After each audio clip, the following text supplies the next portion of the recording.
I was mad at God because he was getting ready to take him. And they took him down to Ann Arbor where they had the best process for leukemia, which you still wouldn't survive. And Cynthia come back and told all of us that Ron said outside of the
Hi, I'm Tonya G. Tune in every Sunday at 2 p.m. for The Tonya G Show. Let's talk health, politics, business, and more. Interested in being a guest? Email us at viralstreamtv.com. Streaming live on Viral Stream TV on YouTube, powered by the KPG Agency. The Tonya G Show every Sunday at 2 p.m. on Bday 99.1. I'm Tonya G, and welcome to The Tonya G Show. Today, my guest is Mr. Robert Ray. He is an author, counselor, and therapist for over 41 years. Some of you may even know him from his run for governor in 2019. Welcome to the show, Mr. Ray. Thank you. You know, it's always a delight to sit down and talk to you. You just have a wealth of knowledge, and we're just happy to have you on. So the very first question here, what are your thoughts on the George Floyd murder? Well, you know, Tanya, the way I look at things is always rational. Most people look at, especially the black race, look at the George Floyd case with their feelings. Oh, he had his knee on his neck. Oh, that's so terrible. Oh, he killed him. Oh, we all need to do something. Let's go protest. Let's go do this. But when you look at George Floyd himself, he was breaking the law. He was breaking the rules. He set himself up for the police to come and arrest him. See, when you rational, you deal in prevention. See, you don't go out there and break any rules. But he broke a rule, which was a minor rule. But when the police come, you got the racist police officers come. They coming out there ready to take you down and take your life. And that's what happened. And that's what happened to Floyd. Although he had a lot of baggage, but they don't mention the baggage. They don't mention that because black people will say, oh, I don't want to hear about that. You know, but that's a part of the reason that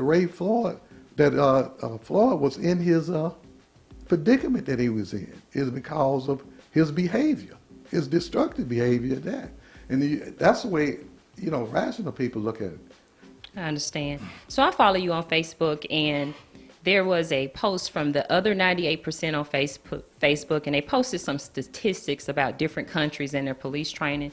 Norway requires 3 years of training to become a police officer, and between 2002 and 2016, they had 4 fatalities. Finland has a 3-year degree is required to be a police officer.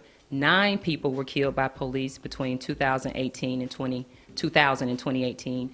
Germany, you have to have 2 years of training to be a police officer. 267 people have died by police since 1990. So USA, you need a high school diploma and approximately 21 weeks of training.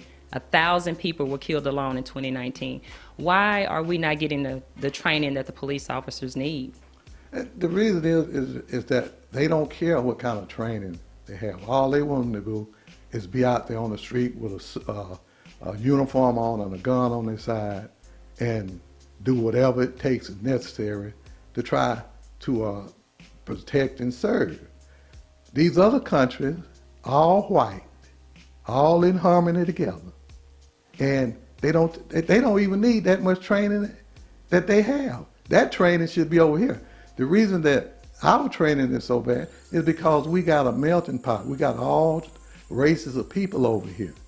Now, if you're a black person and you're a police officer, you may run up on a race or person that you don't know anything at all about what their genius is, how they may react. And this is the way when white races, when they run up on these gangbangers and young black dudes in the neighborhood, they don't respect anybody. So they talk trash. And these white officers, you can't talk to me that way. I'll crack your head. But see, if they had the proper training, they would know that, hey, he's just talking trash. Let me try to reason with him and talk him down. Because they're not going to do anything. They're going to try to sell their little drugs and do their little stuff. But for the most part, they're just talking trash. They just as scared as they can be. I mean, going to prison or getting killed like anyone else.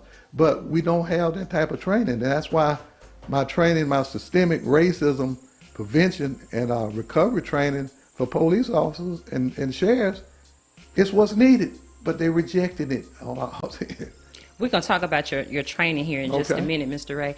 The last time that we sat down was around February of 2020, And during that time, Mississippi prisons were on the heels of about 18 to 20 inmates that had died in the Mississippi prisons, various Mississippi prisons. Jay-Z and Roc Nation had filed a lawsuit on behalf of 150 inmates at that time. Has anything significantly changed, in your opinion, since that? No, it hadn't changed because the attorney who was handling that case on the lawsuit, I told him that I had some information that would help them in that lawsuit. He said, okay, I'll get back with you. Hadn't got back with you yet. Because I kind of explained to him what it was. I say, what the issue is I say, they want to keep these black men in prison to make money. It's a business. Right. And I said, my process was training them to get out of prison and not come back. I trained 100 individuals, went through my whole process. They got out of prison, they didn't come back to prison after 3-5 years. See, that's a miracle in the prison realm. Right. So what they did, the GEO, the private prison, they got me to do a survey to see where these guys were, because all they want to know was, where's our money at? These guys, why aren't they coming back to prison? Because I had made geniuses out of these with this process. Some of these guys were schizophrenic, bipolar, rapists, robbers, everything you can name. But when they went through that process and became rational, now they got a bigger picture of what the world is and where they can play their part at. We're going to pay some bills, Mr. Ray. I hate to interrupt you. We're going to go to a commercial break here in just a second. Go ahead. The law firm is Marquise Rose. We can handle your case, whether that's in the area of personal injury or criminal defense. Give us a call at 601-709-3585 or visit us on the web at marquiserose.com. I'm ready to go to work for you. No gimmicks, just results. Keep your hairstyle lit in 2020 with Lit Rick the Barber. Hairstyles, design, beard sculpting, and more. Book an appointment today with Lit Rick the Barber at 601-502-5581 or go see him at 5643 Highway 18, Suite B at Echelon Beauty and Barber Hair Studios. The average cost of a funeral is over $8,500. Are your loved ones prepared for this financial burden? If you are 85 years old or younger, Final Expense Life Insurance can ease that burden by paying up to $30,000 for funeral and burial expenses. No medical exams, rates will never increase, benefits will never decrease. Call now to lock in your lowest rate possible. Don't leave your loved ones to pay your debt. Call the KPG agency at 601-500-2751 to set up your policy today. We are back. You're tuned in to the Tonya G Show. My guest is Mr. Robert Ray. We were sitting here talking about your system and your program. So tell us a little bit about your program. Talk a little bit more in depth about that. Yeah, see, this program here that I have will take these inmates from point A to point Z. It'll cover every area of their life, how they was conducted in their behavior, how they was brought up, if there was one parent or two, whatever it was. This process here makes them rational moving individuals. It removes their addiction, and it also removes the racism, because once they go through there, they see that racism is the last thing they want to indulge in, because it cripples you being a racist. When my mentor, when I told him I was a racist that came from Mississippi, because I was in that James Chaney and Michael Warner thing down there, and I told him I hated white people. I said, well, what are you going to do about that? I said, how am I going to train and counsel these white people when I hate them? He said, well, I'll teach you how to do that. And he did, and over a period of time, that racism that was the center of my being, slowly but surely was pushed to the circumference. And that's where it's been for the last 40-some years. I don't deal with people with racism. I deal with them as the neighbor. If they want to do good, want to be truthful with me, I'm going to be good and truthful with them. If they want to do evil and false stuff, then I back off. Mm-hmm. See, that's all you do. So when I give this process to the inmates, and some of these inmates was reading at a third grade level, they was able to go through this process, become geniuses, and when they left prison, they don't come back. And if you would see the long list that they have that you can't do this, you can't do that, you would know that it was created to make sure that these black men come back to prison. because they can't sustain it. They can't do it. But when they go through this process, they can take care of all of those issues and be in orderly behavior when they leave out of there and they don't come back to prison. That's why they kicked me out of prison, because they saw the bottom line. It was working. They saw their money. I bet they missed getting $33 million from those 90 inmates. So it was 90 inmates that you helped that didn't come back. 91 that didn't come back. So this process not only helps the inmates, but it helps the officers as well. It's a process for the officers on the systemic racism side, and it's also a process for the inmates. Correct me if I'm wrong. That's correct. But see, for the officers is concerned, they don't have to go through the whole process, because see, if they are police officers, they are already supposed to be somewhat rational, somewhat intelligent, somewhat smart. So all I have to do is take them through 26 sessions to deal with the racism and make them holistic officers. See, when they go through this 26 weeks, they become mini psychiatrists, they become a mini psychologist, mini mental health counselor, mini substance abuse, de-escalation person, father figure, mother figure, and friends of the neighborhood. Mm-hmm. So when they go out there, when they flash across the situation, they know what to use. They'll know if they go out there and they see the blinds all broke, all kind of junk in the yard and stuff like that.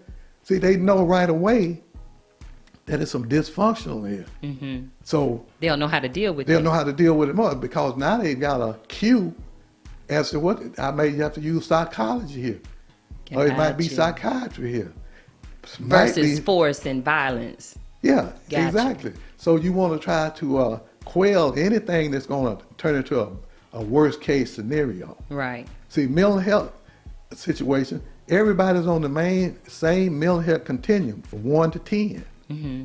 You go out there, he may be angry with his kids, may be angry with his wife, so he done went down low on the mental health continuum. So if you know about that, you go in and find out, say what you angry about? Right. You know, what's got you angry? Let's talk about it. See, then they've got somewhere to go, rather than sitting there with their hand on their gun, waiting for him to go all the way down in the straitjacket area of the mental health continuum, so that he can pull his gun out and shoot him then, or either pull his taser out. See, that way these officers will be holistic officers, mm-hmm. and the racism will be pushed to the circumference. Okay, I like that, Mr. Ray. That's some good pointers there. How did you get into this? How did you become a counselor? Well, I was working for General Motors in Flint, Michigan in 1975, and I was a drinker like most General Motors people was, but I had the disease of alcoholism, which I didn't know at the time. So I got caught coming back from the bar one night late, and they got me in the office, and they were going to give me 90 days off. And that would almost kill my financial 90 days off. So the plant superintendent, which is, I'll never forget his name, Andy Pertani. Mm-hmm. That's been over 45 years. I'll never forget it, because he would always speak to me. And all I did was put in paper towels around the water, stuff like that in the bathroom. Hold that thought, Mr. Ray. We're going to cut to commercials. You know, we got to pay some bills. Don't forget to watch us on YouTube, Viral Stream TV. Hi, I'm Tonya Gray with your Insurance Minute. A final expense life insurance policy is also often called burial insurance. This type of insurance policy is designed to pay any costs associated with your death. The amount that the insurance policy pays out depends on how much you pay for the premiums during the life of the plan. Some people have a clear idea of how they want their funeral or burial to be, while other individuals do not care one way or another. Whether you have the perfect funeral planned or simply do not care what happens to your body after you die, it is still important to note that any type of funeral that is planned for you will not be cheap. The cost of a funeral is not something you want to leave to your family to come up with. Most people cannot afford to spend upwards of $10,000 all at once. If you do not want this burden to fall on your family and you do not have the cash ready to pay for your cremation or burial, final expense life insurance policies are there for you. Let the KPG agency help to ease the worry of this financial burden. Contact us today to start your policy.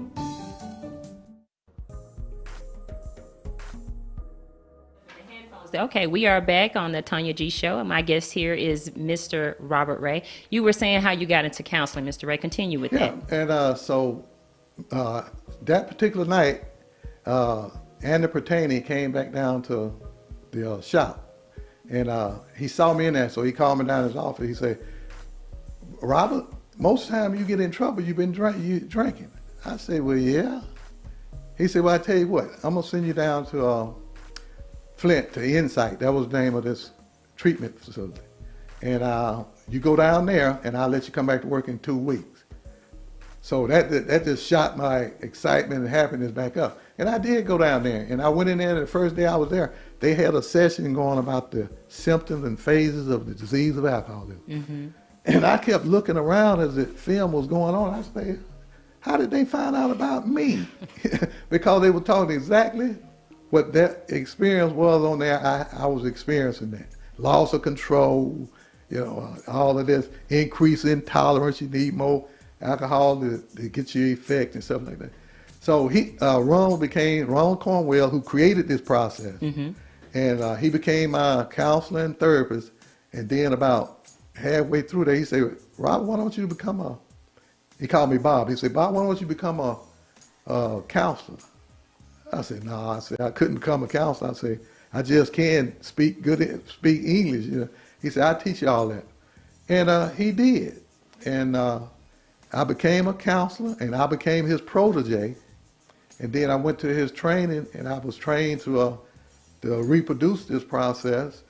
And I knew that, hey, this is what the black race needed. Right. So I stayed after while I was in training, he died from acute leukemia. But one of the most profound things that he taught me, because I was angry with God, I said, here's a really man that love black people, love all people, and can train us in what to do. I said, now God is taking him. I said, hey, can't we ever win? So, but Cynthia, his wife, she came back and told us that while he was dying, he said, outside of the fact that I'm dying, things could not be better for us, Cynthia. And that just floored me. I said, how can a man that's on the verge of becoming famous and rich take death like that? And from then on, I said, okay. I say, I'm going to take this process. I'm going to take it as far as I can take it. I'm going to do as much as I can with it. And I have helped a lot of people get back on track and enjoy their life and become healthy. And I brought a lot of them back from death, from cancer and all of that. I kept my mother alive 20 years, and she had breast cancer to start out with. I kept her alive 20 years with this process. Oh, that's a beautiful thing, Mr. Ray. Tell us, why did you run for governor, and do you think Mississippi will ever elect a black governor? The reason I ran for governor was to get my process out there, to let people know that if they use this process in Mississippi, Mississippi could rise from the bottom of all of the states up to the top. I say because it will deal with everything, every problem that Mississippi have can be fixed with this process. And that was one of the reasons that I ran for governor. And sure, you could have a black governor because they don't do anything. I mean, it's just a figure. The reason that these governors are there is because of the racism thing. Tate Reeves, he ain't bright at all. I mean, what is he gonna do? He don't have a clue as to how to fix the prison system. He don't have a clue as to how to fix the racism system. I have a clue how to fix all that. I could be the governor and fix all of that. So at some point in time, if we get this process to the police officer and everybody begin to move in a rational way, and then we get it out there to all of the people, the society of people out here, then Mississippi going to be a real unique state. It's going to be. What kind of opposition are you facing with some of the people that you've spoken to about this process? Listen, I went in to the Meridian police station down there. They had just appointed a new black police chief. Mm-hmm. And I went in and I made an appointment with him. I said, look, the last chief I was supposed to meet with, we were going to decide what 20 officers we were going to get to go through the systemic racism training. And so he said, well, come down Friday. I got down there Friday. He said, oh, I forgot we even had a meeting. See, that's unprofessional there. See, I picked up on it. So I said, so he said, let's go in here. So we went in the conference room. I'm thinking I'm going to talk to him as the chief, and he went and got 2 white captains, racist captains brought in there. Now I'm in there, got to get from the 3rd degree from these 2 guys in there. And then he said, have you introduced this process to any other police? I said, no. I said, because I wanted Maria to have it, because this is my hometown, this is where I was born at, and so I want to start here with it. He said, oh, you want to use us for a guinea pig, huh? Mm. I said, that's what you think? I said, you think that's what the process is about? I said, no. I said, it's going to make a holistic officer out of it, and it's going to bring stability. Hold that thought, Mr. Ray. We'll be right back. We got to pay some bills.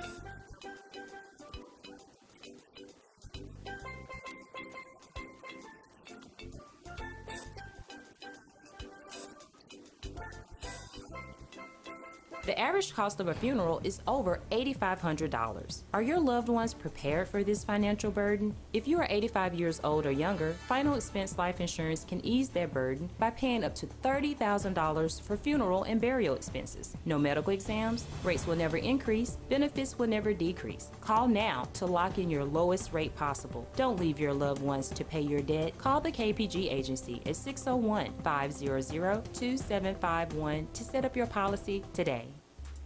You're tuned in to the Tonya G Show. My guest here is Mr. Robert Ray. You were saying, Mr. Ray, what opposition you facing there? Yeah, and so they rushed me out. They wouldn't even give me 15 minutes. And the white officer said, "There's no racism down here."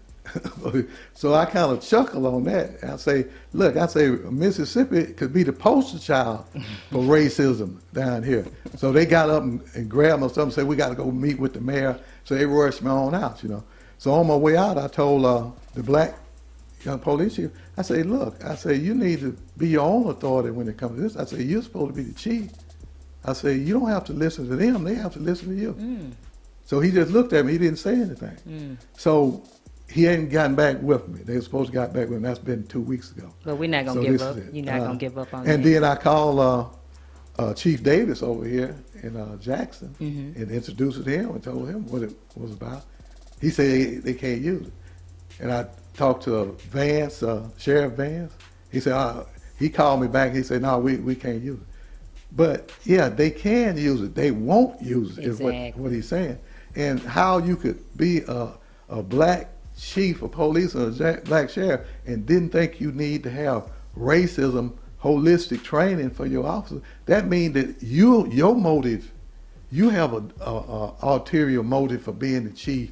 I'm saying, because it's certainly not to protect and serve. And then I talked to the sheriff down in Marion, and we talked about 45 minutes. He was trying to convince me that he wasn't a racist. He said that you remember when the Black Lives Movement march, we took bottles of water down there and handed it out. Speak to us about some of your books that you have here, Mr. Ray. You are an author, so let's talk about some of your books. Yeah, these hold them books, up into the camera so we can see each one there. This is the first book I wrote, The Black and White Race Rationale. Okay. Why these two races behave the way they do and the solution to the race problem in America. Okay. This is the whole issue of the black race. They not rational race of people. The white brain is different from the black brain. If they were to read this book, they would understand why the black race can't grow, because they don't have any rationale to grow with. And the white race, they know this. That's why they can do everything they do to it. That's why they can pass laws, do this, and you don't know you can't do anything about it because you don't have any rationale. And that's all they do. If you overcome one law, they just get together and pass another one, so you can't overcome that. Every black person need to read this book here. Okay. The N-word Holy Bible. This is one that holds the black race back. Because you have to figure that any race that was in the Holy Bible and would go down and lynch a black man on a Saturday night and then go up to church and get on their knees and pray and hey, thank you God for giving us such a good life. That's not anything. That Holy Bible and that Christian religion is not anything. But they make it something, and the black people not having rationality to see, they go along with it, and they fall right into that trap, and they go through their whole life. Well, it was good enough for granddad and grandma. Yeah, but they didn't have any brain, they didn't any intelligence. So they had to go along with it. So what the N-word Holy Bible does, it just goes to show you who God is, how you should worship God, and to try to get you out of that vice that the Christian religion have got your mind trapped into. The only somebody that benefits from the Christian religion is the preacher and his family. That's it. Okay. And what's this book here, your last book here? This last book here is Killer Killing. This here was about Edgar Ray killing. This here, I should have been the 4th civil rights worker that was killed. But that Sunday, while Edgar Ray and him was out at the Checker Cafe restaurant, which is still there, by the way, they were out there hatching on how they were going to trap the civil rights workers when they went down to Philadelphia, because they burned the church so they could go down there. I was going to go with them. They had been trying to get me to go with them, James and Michael. Goodman didn't show up until that Sunday morning. That's the only time I saw him. So I said, well, yeah, y'all been trying to get me to go out. I wanted to go down and see would white people really burn a church up, because it's the same religion, same Bible, same church, and they would burn it up, and they was demonic enough to burn it up. That should let black people know that white people don't care anything about that Christian religion.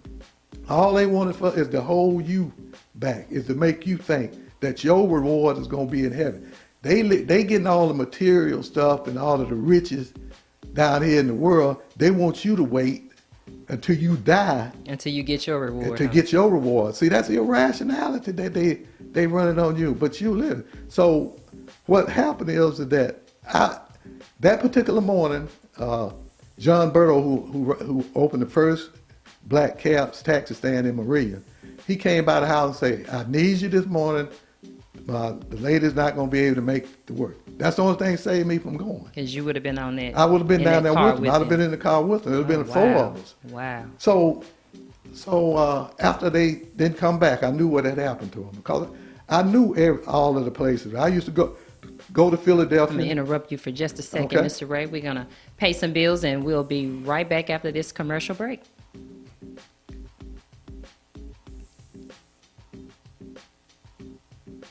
Well, actually, Mr. Ray, that is the end. I didn't get a chance to talk about. I didn't get a chance to ask you all the other questions that I want to ask you. Can they get your book on Amazon.com? Okay. Amazon. I'm Tonya G.